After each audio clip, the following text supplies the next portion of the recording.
Assalamualaikum warahmatullahi wabarakatuh. Perkenalkan, nama saya Monika Pratiwi, NPM 1863201126. Saya dari kelas 6C. Di sini saya ingin mempresentasikan dari mata kuliah Administrasi Pembangunan yang berjudul Lembaga Organisasi. Demikian presentasi dari saya, kurang lebihnya saya ucapkan terima kasih. Di sini saya akan mempresentasikan tentang organisasi kelembagaan. Organisasi adalah suatu sistem perserikatan formal, berstruktur, dan terkoordinasi dari sekelompok orang yang bekerja sama dalam mencapai tujuan tertentu. Organisasi merupakan hanya sebagai alat dan wadah saja. Dalam presentasi kali ini, saya akan membahas 3 hal. Pertama, prinsip organisasi. Kedua, tipe struktur organisasi. Ketiga, mekanisme dan prosedur kerja. Ada 9 prinsip organisasi yang akan saya bahas. Pertama, adanya kejelasan tujuan. Menurut Ibnu Syamsil, bahwa tujuan harus terinci dan jelas, termasuk juga jelas batasan-batasannya. Perumusan tujuan tersebut dalam prakteknya dijabarkan pada tugas pokok. Oleh karena itu, merupakan landasan dan arah setiap kegiatan organisasi. Tujuan merupakan landasan untuk menentukan kebijaksanaan organisasi dalam membentuk struktur yang akan dicapai, tata kerja serta aktivitas-aktivitas yang harus dilaksanakan. Perumusan tujuan harus jelas. Adapun menurut Dejat Miko, artinya bahwa tujuan ini harus dipahami dan diterima oleh semua pihak. Yang kedua, adanya kejelasan misi. Kejelasan misi di sini yang dimaksud adalah pelaksanaan yang jelas dari visi yang telah ditentukan. Yang ketiga, fungsionalisasi. Bahwa dalam setiap organisasi terdapat satuan kerja tertentu yang secara fungsional bertanggung jawab atas penyelesaian tugas-tugas tertentu.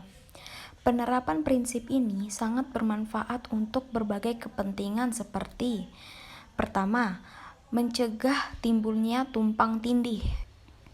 Kedua, mencegah timbulnya duplikasi.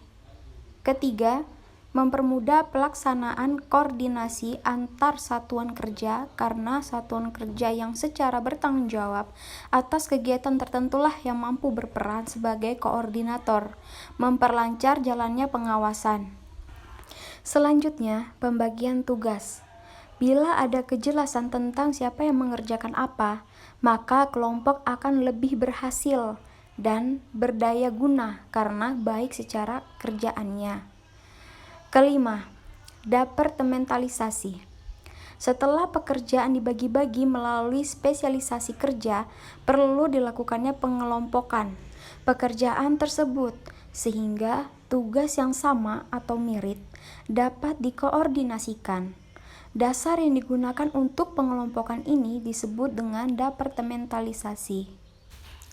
Yang keenam, keseimbangan antara wewenang dan tanggung jawab. Wewenang merujuk kepada hak-hak yang melekat dalam sebuah posisi manajerial untuk memberikan perintah yang harus ditaati. Organisasi memberikan kepada setiap posisi manajerial dalam struktur organisasi suatu tempat dalam rantai komando dengan menganugerahi setiap manajer dengan kadar wewenang tertentu untuk memenuhi tanggung jawabnya. Ketujuh, kesatuan arah.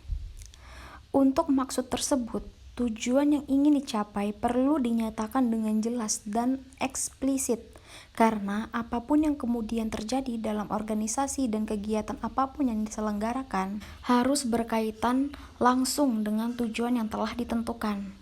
Oleh karena itu, adanya kejelasan tujuan yang akan dicapai sebuah organisasi, kemudian adanya pemahaman anggota-anggota dan kelompok dalam organisasi tersebut akan mengikat individu dan kelompok-kelompok yang dimaksud, yang pada gilirannya akan mendorong adanya kesatuan arah. Yang kedelapan, kesatuan perintah.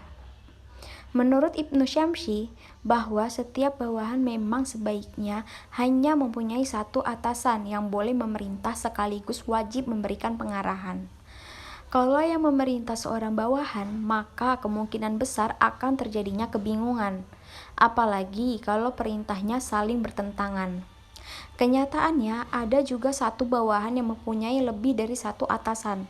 Misalnya pucuk pimpinan yang bersifat kolegial, mempunyai seorang pesuruh. Dalam hal yang demikian itu, kalau memberikan perintah harus diatur sedemikian rupa, hingga tidak saling bertentangan. Yang terakhir, pengawasan.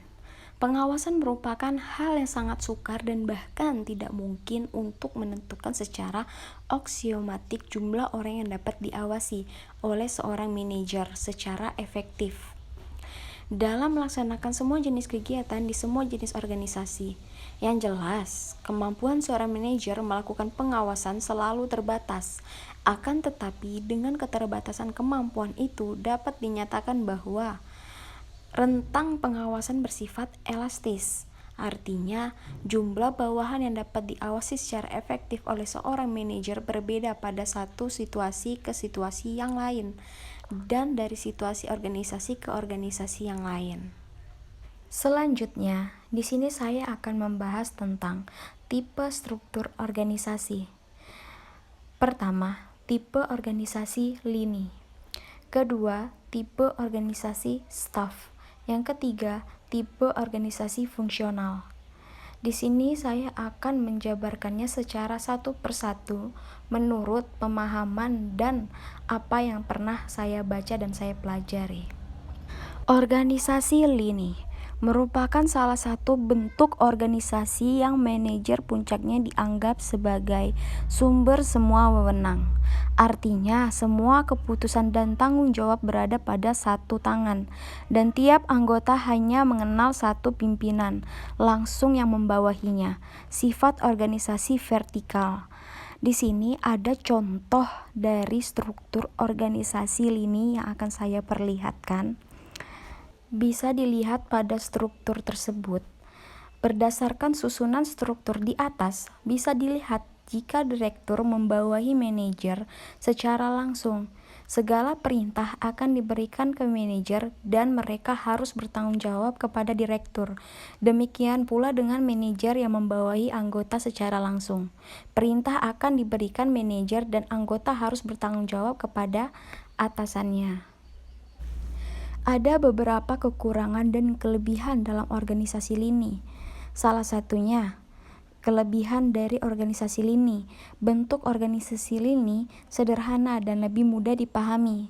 Sedangkan kekurangan dari organisasi lini, struktur organisasi lini hanya cocok untuk organisasi yang masih sederhana. Selanjutnya ada organisasi staf. Merupakan tipe organisasi yang tidak memiliki garis komando ke bawah. Artinya, para karyawan atau anggota hanya berfungsi sebagai pemberi bantuan kepada pimpinan untuk kelancaran tugas. Organisasi bentuk staf ini adalah tipe organisasi yang sederhana. Organisasi staf hanya memperlakukan staf sebagai bagian dari struktur organisasi, yang memberikan nasihat atau saran kepada pimpinan untuk mencapai tujuan organisasi. Yang terakhir, organisasi fungsional merupakan organisasi yang di dalamnya terdapat hubungan yang tidak terlalu menekankan kepada hierarki struktural, tetapi lebih banyak didasarkan pada sifat dan jenis pekerjaan yang akan dilaksanakan. Artinya, pembagian kerjanya sesuai dengan spesialisasi masing-masing orang dalam organisasi tersebut. Dalam organisasi fungsional terdapat beberapa kekurangan dan kelebihan.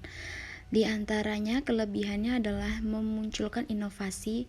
Kedua, perusahaan lebih berkembang dan maju. Tetapi kekurangannya banyak mengeluarkan biaya tambahan. Kedua, pejabat fungsional bingung dalam mengikuti prosedur administrasi. Yang terakhir, mekanisme dan prosedur kerja. Pertama, mekanisme dan prosedur kerja merupakan peraturan yang harus ditaati dalam penyelesaian tugas, karena ini menyangkut interaksi dan koordinasi. Kedua, Dalam menjalankan roda suatu organisasi, harus terjawab pertanyaan-pertanyaan, siapa yang melakukan kegiatan, siapa yang bertanggung jawab kepada siapa yang berinteraksi dengan siapa, jaringan informasi apa yang terdapat dalam organisasi, dan seluruh komunikasi apa yang tersedia bagi siapa dan untuk kepentingan apa.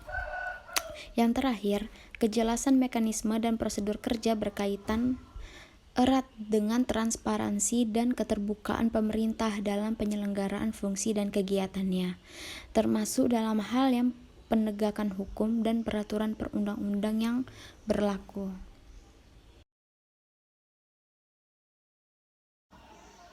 Demikian presentasi dari saya, kurang lebihnya saya ucapkan terima kasih.